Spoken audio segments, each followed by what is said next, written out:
Napoli, Napoli, Napoli!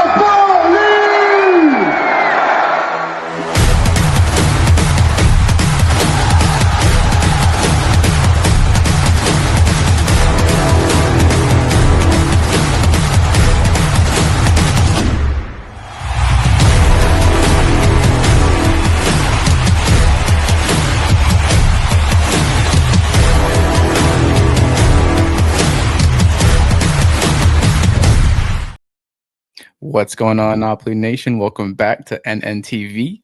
I am here with Debo as usual. Napoli just came off a 3-1 victory away at Fiorentina.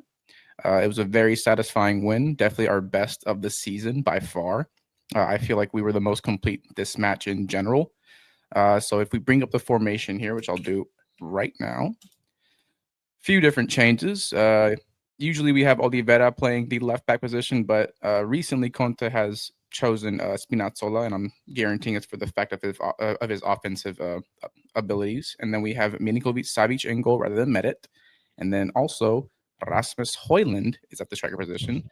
And right behind him in the back line is Sam Bukema, who, by the way, both scored a goal.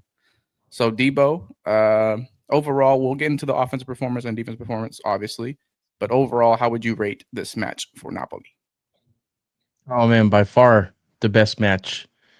Even on both sides of the ball, I think we lost a little bit of focus at the end of the match, and our defensive performance, which we'll get into a little bit later, came down a little bit once we did the substitutions. I think when Politano came off the pitch, the defensive performance came down a little bit, but overall, by far our best match and a perfect warm up for Thursday. No, it's exciting. Back in UCL. So overall, Napoli played a great match. We saw 2 goals from our debut starters. And yeah, I mean, can't really complain. The last 15 minutes were a bit shaky, which is why we conceded a goal, the first of the season as well, by the way. That was a bit disappointing, but we did predict in our last video that this would be a match they would concede. I did call for one to be conceded against Sassuolo, but once I saw how the defense was after that point until now, I think we still shouldn't have conceded. But, whenever you play shaky in the back line, up 3-0 at the 78th minute, sometimes these things are bound to happen. You make changes, shit happens. But without further ado, let's go ahead and get into the offensive performance.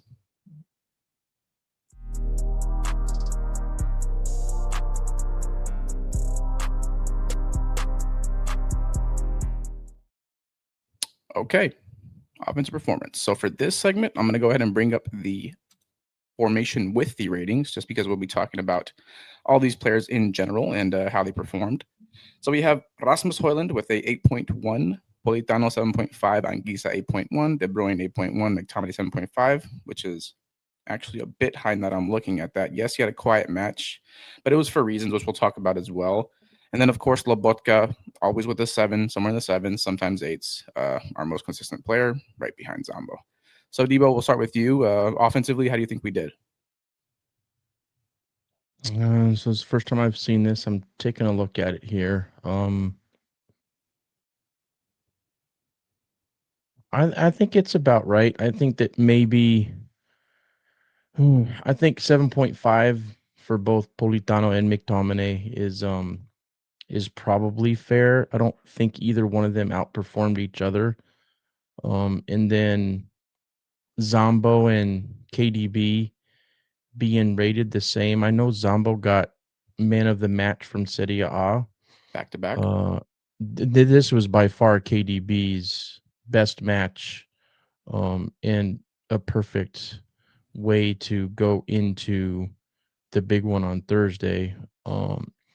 But if I had to just look at those ratings, I think Højlund deserves to be just a little bit higher than KDB and Zombo, just because he was a threat the entire match. His runs, his spacing, it looked like he had been playing with our team since the summer. You know what I mean?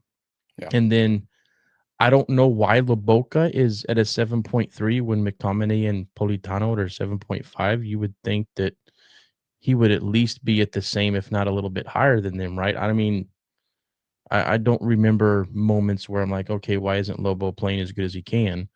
So that's probably a little bit low too. Yeah, I definitely agree. Scott McTominay was really quiet this match, but it was for very specific reasons. I mean, we saw Fiorentina was heavily focused on him. They were closing out on him in the midfield quite often, which actually created more space for our other players, such as Hoyland. Um, this won't happen every match, but if teams want to focus on Scott McTominay, we obviously proved that we can have other assets that can get comfortable and do the job for us. De Bruyne 8.1, I definitely think that's a good rating. I think Zambo should be a bit higher. I would give him maybe like a 8.4. Politano 7.5. Too high. I'm thinking like 7.2, 7.3. Lobotka should be at the 7.5 range. Hoyland, I'm thinking 8.4, 8.5 as well.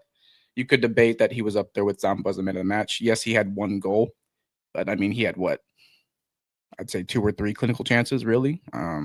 He was a beast this match, and this first match with us, can't really expect anything better. I mean, he could have got a hat trick easily. But yeah, I mean, welcome Hoyland. So we'll definitely get into Hoyland at the moment since we're talking about him. So Mm. he is here. As you can see, Conte is very satisfied, a happy man. That's always a good Mm. sign, seeing Yep. happy Conte. Yeah. So he's gonna start, isn't he? Ahead of Luca. After this match, he almost has to. You know Yeah. what I mean? Oh yeah. I don't think there's any question. Just thinking about watching that match and things that the thoughts that I was having and just watching him and make his runs and everything, I said something to you, I believe that I was having a hard time differentiating him from KDB. Like Yeah, they're KDB both is wearing red fit. shoes. Well, and KDB is fit. Like Hmm. KDB is running around Yeah. and he doesn't look slow. Hoyland's faster, but I was having a hard time figuring out who was who without really honing in and trying to you know what I mean? Yeah, they're both So pale white guys that's with blonde hair and red shoes. So yeah. But it's nice. The thing that I thought about, other than it being a little bit funny, was KDB, man, he is running around on the pitch completely fit. There is and it's at the end of the match too. Like he isn't showing any signs of being tired, and that's an amazing thing already for me. Just 3 games in, um, and then Hoyland looked like he was ready to take the world by storm with how he was running around. Oh man, he just what a difference it is to have a striker who can run in behind the defense and receive through balls from players like KDB. Man. And the other thing to think about in this match is Noah Lang didn't even play. Like one of our creative players didn't even play.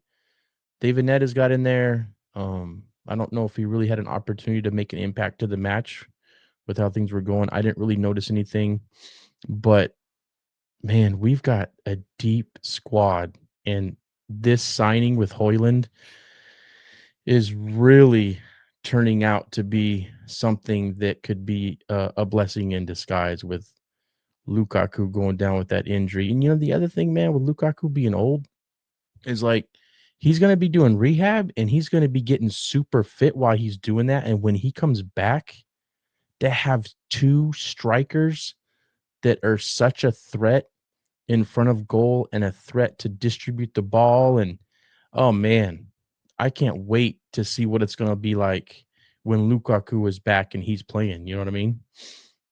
yeah, so you mentioned the blessing in disguise with Lukaku being injured. I would say the same thing for Rahmani. We'll talk about Bukama in the defensive performance, but same thing could be said there. He had an excellent performance. He also did end up scoring. So I have this question for you. With Lukaku coming back healthy, and let's say Hoyland has, I don't know, 7, 8, 9 goals by that point. It's 3 months, right? I think that's a realistic number. Do Yeah. you see Lukaku? We know how much Conte loves Lukaku, right? I mean, he wanted him for a reason. Yep. But he also wanted Mm-hmm. Hoyland for a reason because Luka has Mm-hmm. been detrimental. Yep. Do you think that Lukaku would start? I don't know. That's a good And question. I'm talking like if Hoyland is having a very good season. I mean, the season that Atalanta sold him, I believe he had 10 or 11 goals. So just think about it that way. About 7, 8, or 9 around that point, 3 months in. Yeah, he was an impactful player for Atalanta. Mhm. I don't know, Mario. That's a very good question. And I think maybe we need to see how Hoyland does before we really get comfortable to answer that question. Sure. But if he is performing like he did in this match and he's scoring goals and sprinkling in assists at the same time, Conte proved last year that he is not going to be a one formation type of guy like he's had a reputation. He switched up formations 3 or 4 times last year, depending on who was available and using their strengths. There's no telling that he wouldn't go to a 4-4-2, keeping all the midfielders in there and putting both of them players up top because Hoyland's a different striker. He can play off of Lukaku also, you know? Yeah. So that's possible. Like we might actually see a 4-4-2 if Hoyland keeps this up and Lukaku comes back and he's looking good when he comes back. I don't think Conte would go right to a 4-4-2 until he sees Lukaku's good. And then when Lukaku's looking good, he's like, "Ooh, let me try this. Maybe try it on one of the, maybe one of the teams that he's not really too concerned about that experiment going south." You know what I mean? So we'll see. Yeah, 4-4-2 is very possible. Even Conte's infamous 3-5-2 with a backline of 3, and we could Oh still yeah. implement having both Yeah. Hoyland and Lukaku up there with our midfielders. So I don't know. Either way, it's looking good. I'm excited, but we'll stray away from Hoyland just for the moment because a special someone did end up getting subbed in to the match. Yeah, man. Elif There he Elmas. is. Man, let me just start out by saying he should have had the goal. It was a good shot. Obviously, he's playing a great goalkeeper in De Gea, Yeah. but he had a chance, and he's obviously out there. We noticed that his pace wasn't what it used to be, but in terms of creating and being, that guy, I think he can still do it. An excellent sub for our team. Don't see him ever starting unless it's like, a match where he almost has to. But in terms of depth, man, like you said, we're looking deep.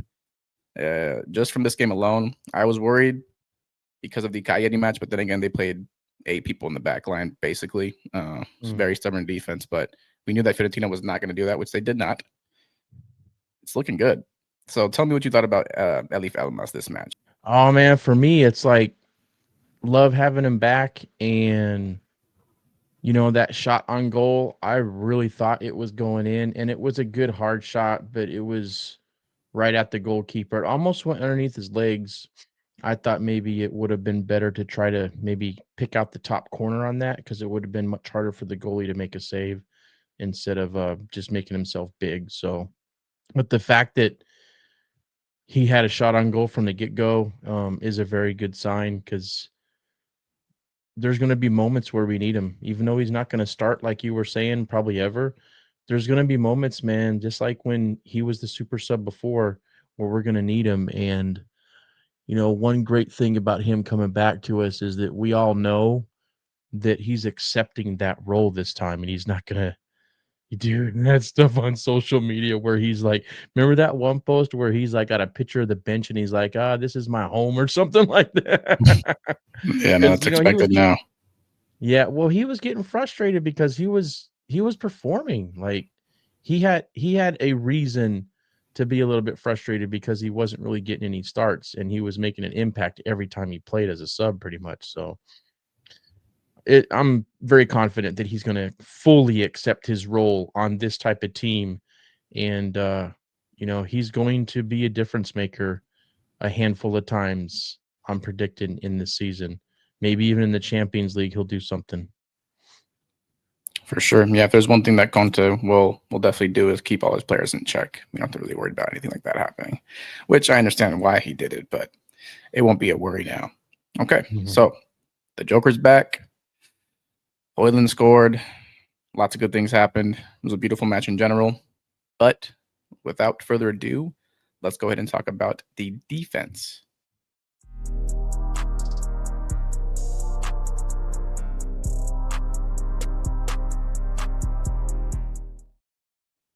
We conceded our first goal of the season. It's okay. It happens. Even the best defenses allow one goal, right? But the only concerning thing was that we did look very shaky in the last 15 minutes. We easily could have not conceded. We were playing a flawless match practically. We saw VMS did make a mistake in goal, but to be fair, when I looked over the highlight, I think it was Anguissa and Di Lorenzo. No, it was Oliveira and Anguissa that were kind of in his viewpoint of the ball. And he kind of did mention that when he was on the ground laying down. When he got back up, he kind of pointed at his eyes almost and said they couldn't see. But he made up for it. I mean, we saw those two great saves, especially the one, I forgot who it was for Fiorentina, but the player came up, Milinkovic Savic basically stood his ground, got in a perfect position, used his foot to deflect the shot. Could have easily gone into the right corner. But one goal is nothing. I'm not worried about it. Obviously, Conte will have a talk with the team about their last 15 minutes. It's bound to happen. Nobody's perfect. But yeah, let me know. What do you think of the defense? Obviously, we'll get into Bukema and his goal, his performance on his debut, etc. Well, looking at the table and the goal differences, we've allowed one goal, and Udinese, Milan is allowed 2 apiece. Roma's only allowed 1. Yeah, they just haven't scored much. I think we have Wouldn't 2 goals scored. Yeah, I wouldn't have guessed that though.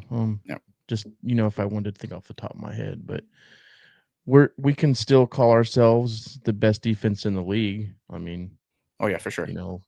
Yeah. I mean, just because the other teams may have only allowed 1 goal so far, it's only 3 games in. So, but I do have to say one thing about our defensive performance that was a little upsetting was Oliveira was getting burnt, bro.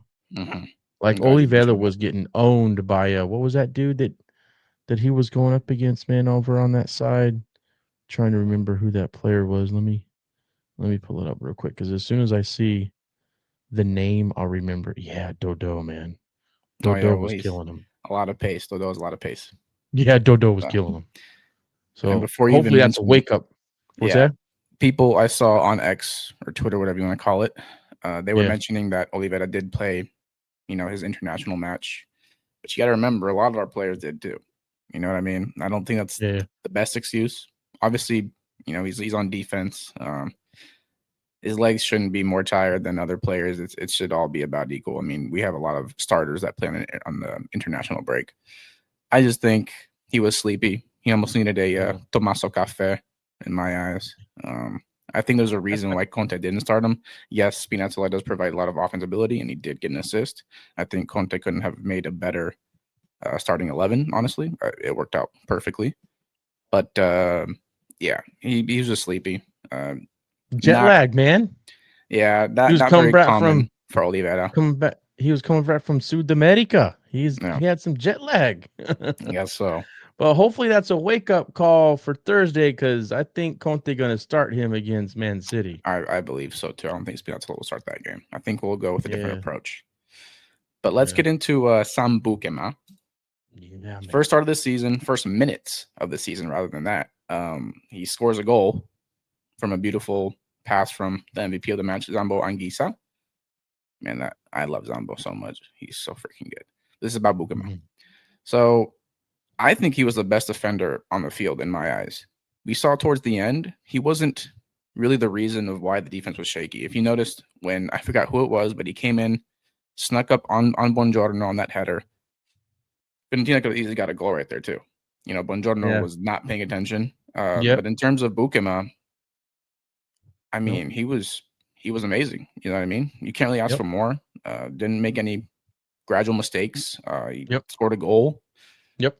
Can't really complain. I think we found Nope. our prolific starter. Sorry, Rahmani. Rahmani's a stud. We know how good he is against a very talented center back next to him, but we know Bukema is for the future, not Rahmani. And I think with Rahmani being out these next couple games, or few games rather, we might see Conte make that adjustment and not start Rahmani.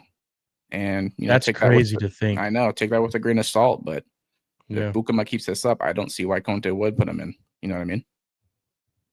I mean, maybe Conte just takes the approach of rotating them back and forth, man. He might maybe Yeah. start one of them 2 games in a row, depending on who we're playing. But you can't keep Bukuma on the bench. Like Bukuma is going to start some matches, man. He's that good. He's that motivated, and he scores a goal from the get. So Crazy. it's a great problem to have for Conte.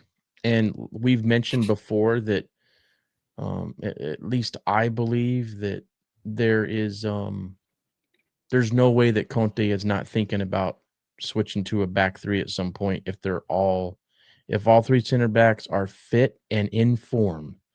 You know that he's going to think about that and maybe try to experiment with it to see how we can do. Like you mentioned already, like 2 strikers up top and 3 center backs in the back. We go 3-5-2, and you know, I think that's what Conte made famous with Juve with all the midfielders he had before. So we might see that, you know.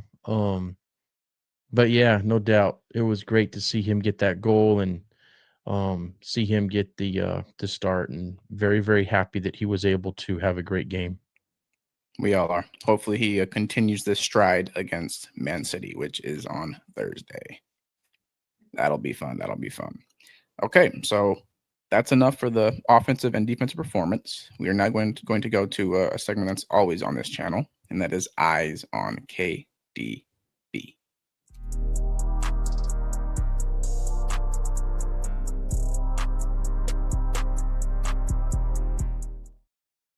King Kevin gets a goal. Yep. Very swift, clean penalty kick. We definitely have a very good penalty kick taker this season. Lukaku being that as well whenever he comes back. We know that he's very good at the PK spot. But tell Napoli Nation what you thought about KDB's performance, Debo. I'll mentioned it a little bit at the beginning. His best match so far. Very, very happy about how he was clicking with Højlund and everybody else on the pitch. I don't remember any moment in the match where I felt like he needed to do something better. You mentioned it already. His penalty kick was clean and powerful. Made the goalie go the other way. His experience in those penalty kicks is going to make a difference more than once throughout the season. Won't be surprised if there's a couple Champions League matches that he needs to make a penalty kick on and he executes. If a goalie makes a great guess and makes a great save, that's one thing, but I do not see KDB skying one or just completely missing the goal on either side. He's that good at those. So very, very happy about this match. And I'm not going to say it's about time, but I am going to say that if he played anywhere near the way he played in the first 2 matches, I would have not been happy at all. So I am very happy. Yeah, it's great progress. We're still waiting on that crazy KDB play. Like I'm talking like crazy, you know, like a flashy play almost per se. But I mean, we have 2 great penalty kick takers. I don't know if he'll be the one over Lukaku to take those all the time. I believe it should be switched off. I don't know if that messes up with the chemistry or with the fluidity of penalty kicks because, you know, some people like to just have one solidified penalty kick taker. Well, but one thing too about having them both as an option is that kind of messes up with the goalie's head. Yeah, the goalie's got to like doesn't know who to wonder study who's for. going to take it. Yeah. Yep. So KDB, we saw that his rating was a 8.1 at on a FOTMob or FootMob, whatever you want to call it. I think it should have been just a tad bit higher, maybe, but 8.1 is definitely fair. He got a goal. He was all over the field, showed a heavy amount of pace. I couldn't even tell that was him on the field. I can't believe that FC26 has his pace at 63. That game is complete shit. Yeah, 63 pace. 63? Yeah. Mm-hmm. Yeah. And of course, because he joined Napoli, his rating went down from a 90 to an 87. Like, give me a break. That's probably something near what Patania would get, man. The dump truck. It's what crazy. The hell? Because that right there, what I saw that game was on a 63 pace. At least a 75, I would say. 75 yeah, is man, fair. I told you. Know you. what I mean? I told you I was mixing him up with Højlund, bro. Mm-hmm. Like Yeah. there was times I couldn't tell who was who because KDB was running with pace, man. He Yep. was. Yeah. So yeah, Okay. Well, good game. easily KDB's best game of the season. No complaints at all, honestly. The progress just keeps on progressing. So yeah, KDB, keep it up. Napoli fans love you. Man City fans still do too. I know they do. They'll see you on Thursday. That'll be exciting for both teams. I'm sure he'll get some kind of tribute when he goes back, some kind of highlight reel video at the beginning of the match before it starts. No doubt. No doubt. But yeah, can't complain. KDB, keep doing you. And we'll keep doing us supporting you, brother.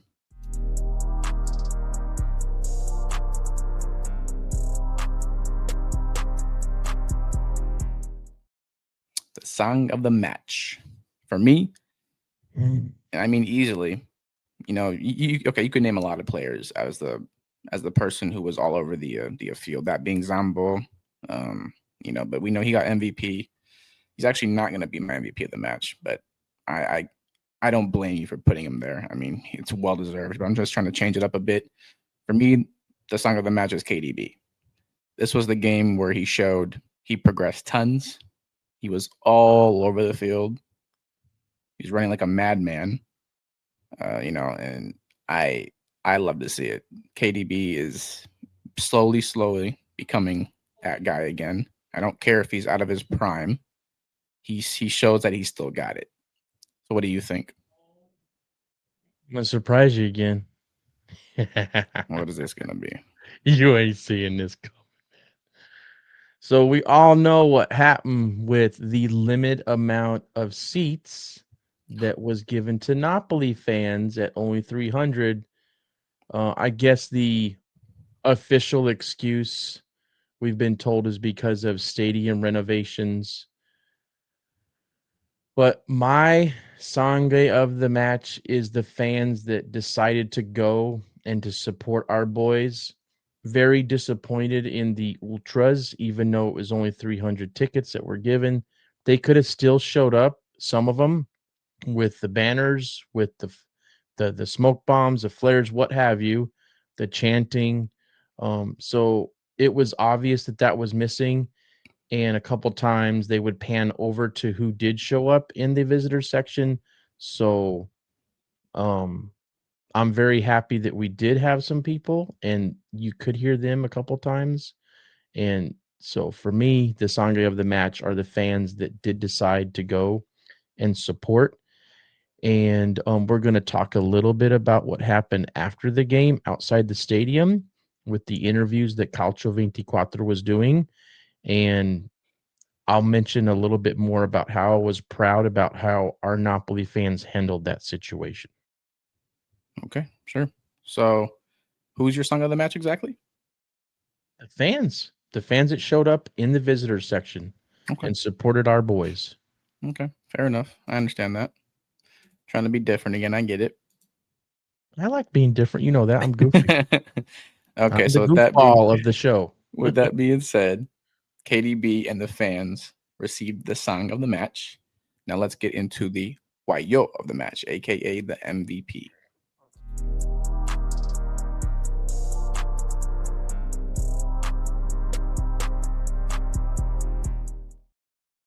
Okay, so we know that Zambo Anguissa did end up getting the MVP. This is now back-to-back matches of him receiving it. Very fair. We had him as MVP. That match was almost, you can't say nobody else for that match. I mean, he got the game-winning goal. You know what I mean? Without him, we don't get the 3 points. But this game, I'm giving it to one of our debut starters, and that's Rasmus Højlund. It's not too often where you see a striker on his first match, especially coming in barely a week ago almost, well, depending when this video is posted, but right now it's barely a week ago. I mean, he had days to really train with the team. Conte saw something in the training facility that he really liked for him to start him over Luca. Yes, Luca has been, but It. yeah, I didn't want to say it. Give him time. I'm sorry, Luca, but that starting position is gone in my eyes. I don't see Conte. He needs to run off to Costco and get one of those big, huge packets of toilet paper. I just think he needs some milk. Dude needs to wake up, man. Yeah, We paid how much for you? 30, Get in the 35 game, around bro. there. He didn't make an impact in this game either when he came in. No, he did not. No, he did not. Nope. I saw him once again try to hold the Mhm. defender, playing his back to goal. And I'm like, did you notice how often Hoyland did that? And he was Yeah. successful. He like Yep. I may be wrong, but I Yeah. think Luca is stronger than Hoyland, given his size. He I better may be be. wrong. I may be wrong. But He better be. Hoyland, every time he played his back to goal. I mean, he even received a crazy foul at one point because the defender just Mm-hmm. could not hold him.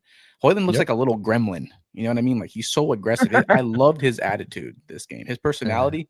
I'm gonna fall in love with this guy. No He got a diddy. chip on his But shoulder, man. He's he like, does. He's playing he's how like Luca he. should have played with a chip on Yeah. his shoulder, handling the Yeah, man. pressure. Yeah, man. He's like, man, you reject my ass, I'm gonna show you Yeah. motherfuckers. And, Yeah. and and it's crazy because he's had this chip on his shoulder for damn near over a year now with Man U. Yep. I mean, we Mm-hmm. know he struggled there. So imagine starting somewhere new again. Mm-hmm. Luca didn't have to deal with that. Luca played great for Udinese. Yes, it wasn't Mm-hmm. a top rated club, but he still had responsibilities to score goals Mm-hmm. and to make an Yep. impact. Yep. He hasn't shown that this year. It's only been Not 3 yet. matches. I know, I get it, but look at Hoyland, man. Look at Hoyland, man. He Hey man, Luca gonna have his opportunity after this Man City game at home Against against a Pisa. Serie B team. Yes, Yeah, a yes. Serie Well, B team yeah. with no real pressure to perform. You don't perform in this match, Luca, against Pisa, we got some problems. You know what Like really shut me up about serious problems. Luca is if he scores a goal against Man City. If he doesn't even get subbed in, that'd shut me up. That would shut me up. But at I the think that moment, shut yeah, us I all know. up. I That I shut know us I don't all up. think it's gonna happen, but that would definitely, easily. Mhm. Mm. All right, Debo. So who is your MVP, aka the Wayo of the match? Well, it's gonna be a little bit different, and you're probably still gonna be surprised. Hmm, But the first words out of Bukama's mouth when he came to our club was what? not clue or no clue. I don't know. Why yo? No, That's the first thing he said. The I do. first thing on camera I that didn't know it was the everybody first heard word. him say Yeah, with our colors on was why yo. It was like I think it was when they were in doing the a press video of them conference, right? going down into the river or something in the wait a minute. Was he at No, the it was a Amato? no, it was a press conference when he did that. He like Oh, was walked it? up to the Okay. mic and like crouched over the mic and said, "Why you?" Ah, Yeah, okay, cool. I remember. So I can get away with this because he played a great match. You already said he was the best center back on the pitch, and he scored a goal. So I can get away with it, but it's fun because that was the first word that we heard him say. So yeah, Bukum is my Wayo of the match. That was crafty. That was crafty. I'll give you that. It was better than the Ultras one. Okay. All right. So with that being said, Debo picks Sam Bukema and I pick Rasmus Højlund as the MVPs of the match. Both debut starters, both scored a goal. I think it's fair. Obviously, Zambo is well deserving of his MVP. If you paid attention and watched the game, he was definitely the best player on the field. But we like to change things up a bit, not make it too obvious, kind of make our points across about why we think this and that. So, with that being said, let's get into Napoli news.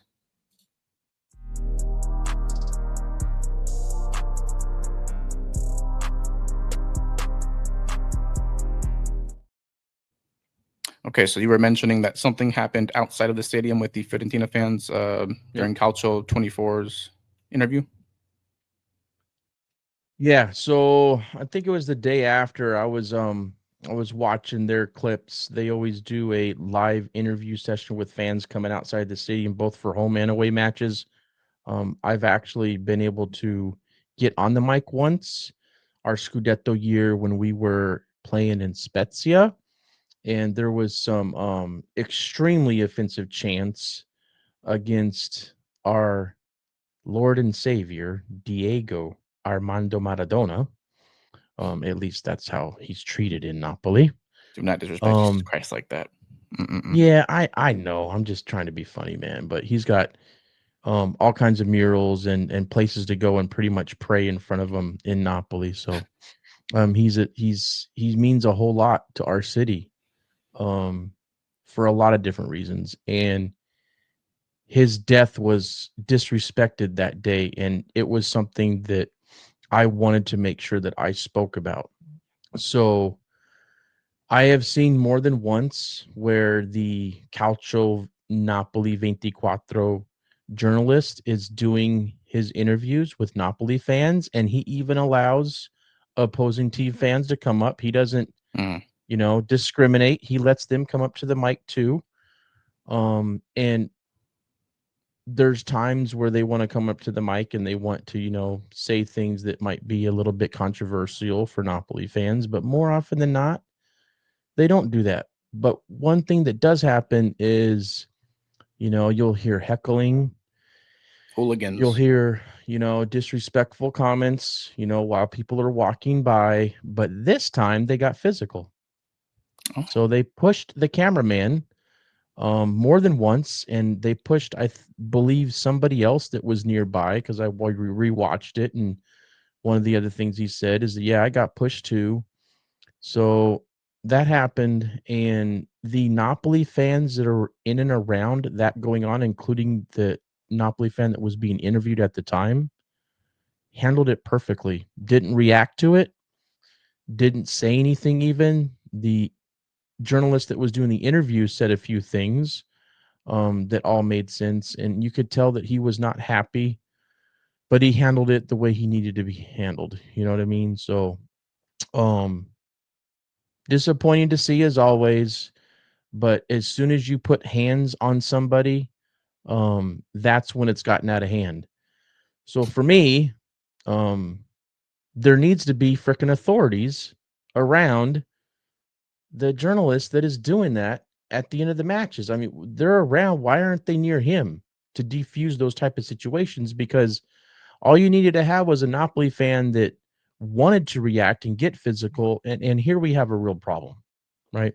So, very disappointed in that, but very happy of how our fans handled it in and around the situation, and hopefully that will bring a little bit more attention to this, to what happened, for the authorities at these games to have them around so that they can keep that from happening again.